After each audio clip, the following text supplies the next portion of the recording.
Boker Tov, que les divrei Torah soient Bezrat Hashem pour la guérison rapide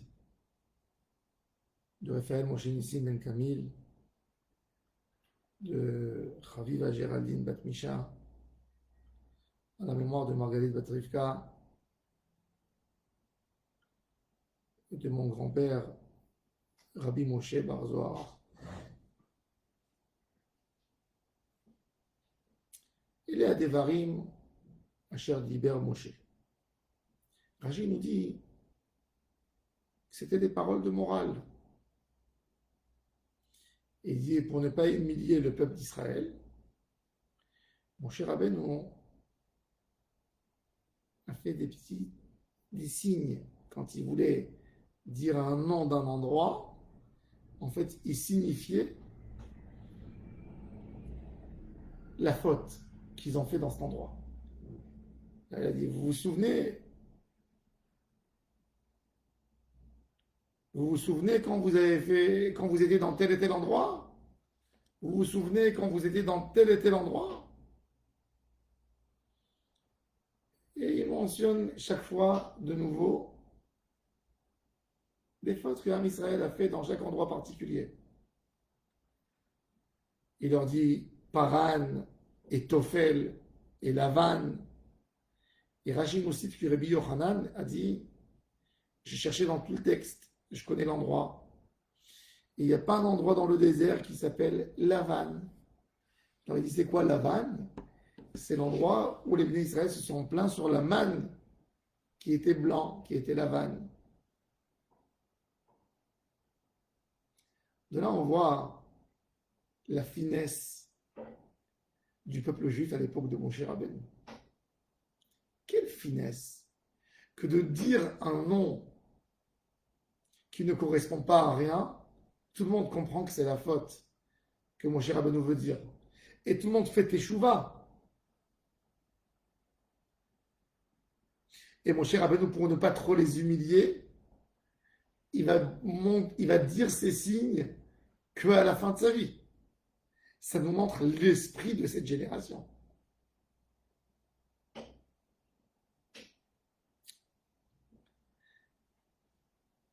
Les Balei Amoussar, Rabbi Leib Hassman, dans son livre Or Yael,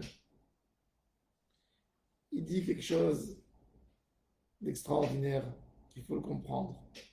Très fin, mais très important. Indispensable. Entre la terre et le ciel, il y a une grande distance. Très grande distance. Dans tout. Dans ce qu'on touche, dans ce qu'on voit, dans ce qu'on ressent. Le ciel et la terre, c'est loin. Mais il y a une plus grande distance entre le caractère de l'homme, entre les hommes, les humains. Il y a deux types d'humains.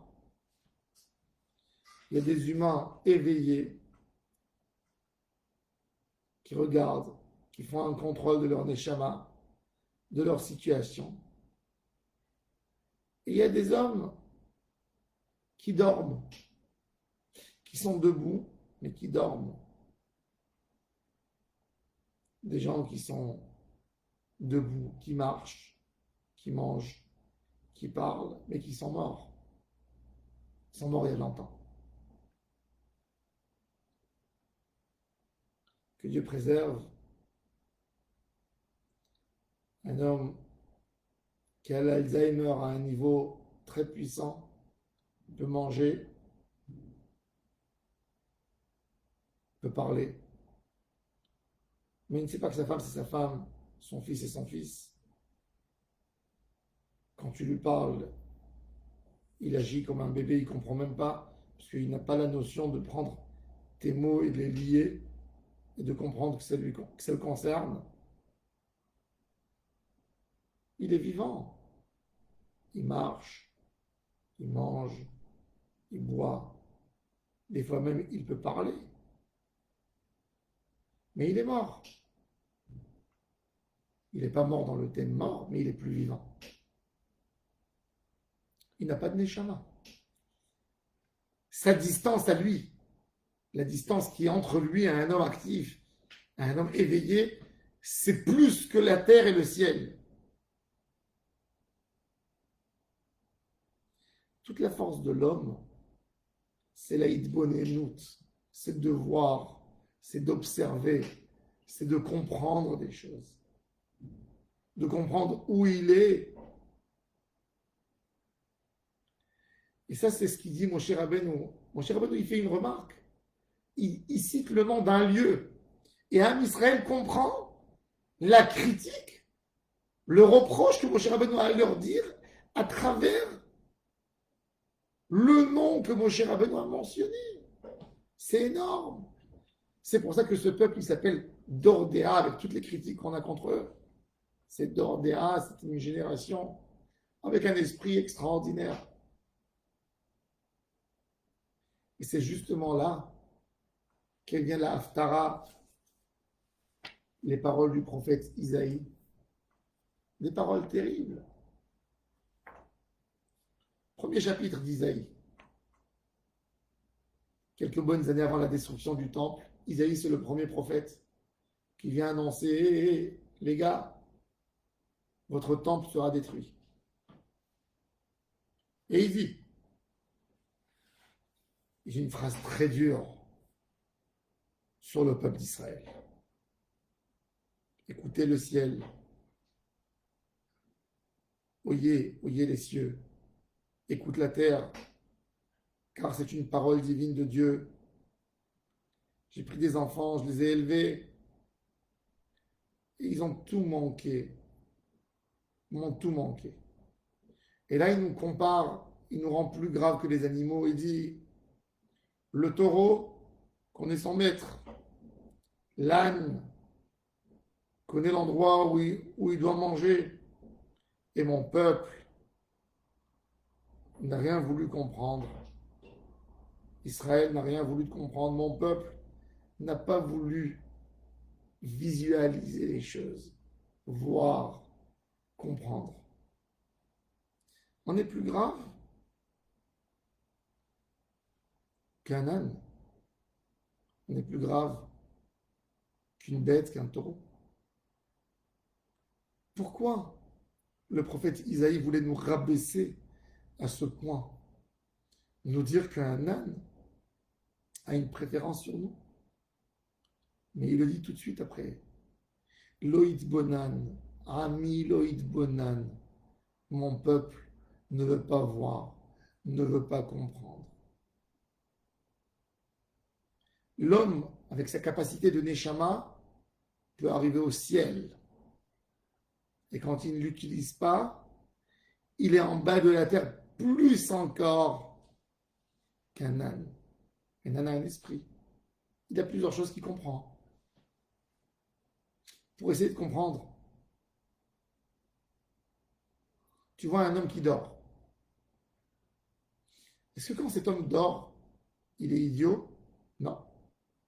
Quand il va se réveiller, il a toutes ses capacités intellectuelles qui vont se réveiller avec lui. Quand il dort, il n'y a aucune capacité intellectuelle qui fonctionne. Mais quand il ouvre ses yeux, il est intelligent, il est vivant, il va recréer. Si c'est un poète, il va écrire. Un scribe, et un homme sage, il va créer des choses. Un ingénieur. Mais admettons que cet homme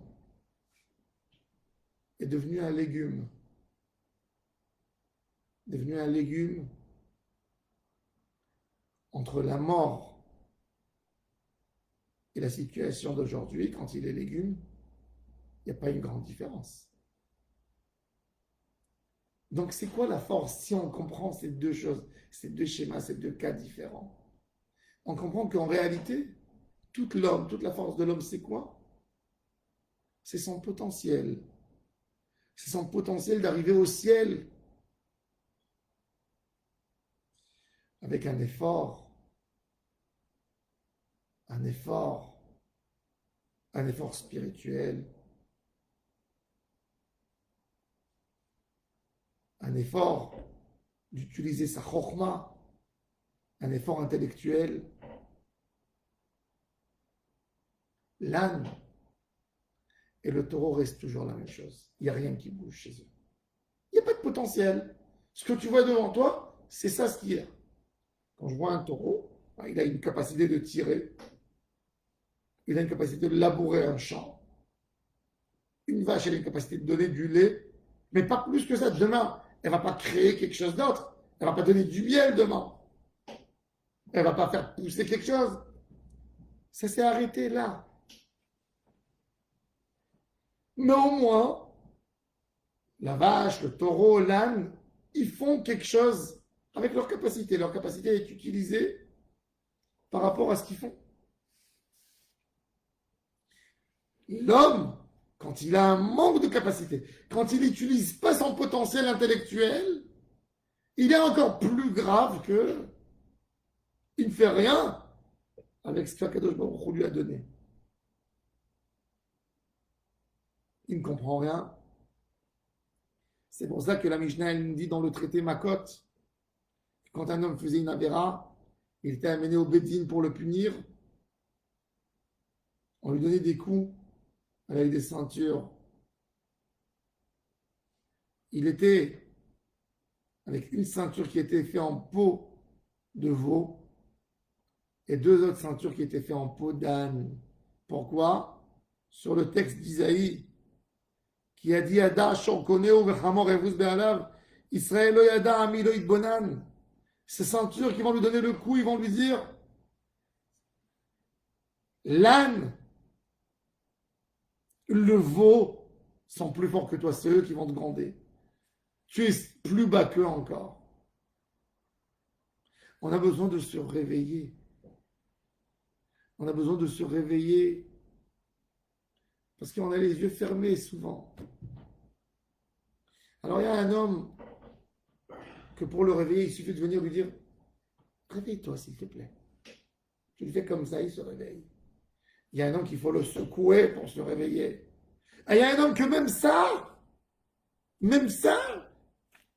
tu ne peux pas le secouer. Il faut lui donner un choc, lui faire un choc électrique. Am Israël dans le désert, avec un mot qu'ils n'ont pas compris, ils ont tout de suite compris que ça vient leur dire quelque chose. Quand mon cher Rabbeinu leur cite des noms d'endroits et il leur rajoute tout d'un coup un nom qu'ils ne connaissent pas, Vélavan, oh, ils rougissent tous. Ce qu'on avait fait, à l'époque on était stupides de ne pas reconnaître le chesed d'Akadosh Baruch Hu qui nous a donné la manne qui était blanche. Ils baissent tous les yeux, ils pleurent. Et mon cher Rabbeinu ne veut pas les humilier, donc il fait ça qu'à la fin de sa vie, les derniers jours. Ça, c'est un homme qui se réveille. Ça, c'est le grand homme qui lui suffit un mot pour lui faire une remarque, pour ramener son cœur dans le bon endroit. Toute la avodat Hashem, c'est idbonenout. C'est de vérifier, c'est de comprendre ce que Hashem veut de nous. C'est de marcher dans la rue et de voir des choses et dire et moi, je suis où moi? Est-ce que moi, je fais ce que je dois faire? Je suis à quel niveau de finesse? Qu'est-ce que je comprends et qu'est-ce que je ne comprends pas? Est-ce qu'on a besoin de me secouer pour que je comprenne quelque chose? Ou je l'ai compris? Ça, c'est la paracha. Et ça, c'est incroyable, le début de la paracha, avec ces petits signes tellement fins que mon cher Rabbeinu dit qu'il suffit pour réveiller la nation entière dans son intégralité. Et des années plus tard, le prophète Isaïe qui nous dit qu'on ne se réveille pas, que l'âne est meilleur que nous, que le taureau, le veau est meilleur que nous. Si on veut amener Mashiach, si on veut amener une Géoula, si on veut amener déjà une délivrance pour nous, pour notre Neshama, c'est d'ouvrir les yeux, c'est d'être fin, de comprendre avec un petit mot, un petit signe qu'on doit changer. Ça, c'est la Avoda. Ça, c'est le travail. D'être un homme éveillé. Pas un homme qui dort. De faire des tfilotes à Hachem Yitbarach. J'ai pas envie d'être un mort vivant. J'ai pas envie d'être un homme vivant mais qui dort toute sa vie. J'ai envie d'être un homme éveillé. Un homme qui comprend. Un homme qui travaille sur soi, qui prend sur soi des choses, qui veut créer. Qu'Hachem nous aide, que nos prières soient exaucées, qu'on a l'esprit ouvert, ouvert pour comprendre, et surtout pour comprendre ce qu'Akadosh Baruch Hu veut de nous. Voilà, avec ce shiur, je vous souhaite à tous et à toutes une excellente journée, une journée de travail, et qu'on soit toujours éveillé pour changer et pour s'améliorer.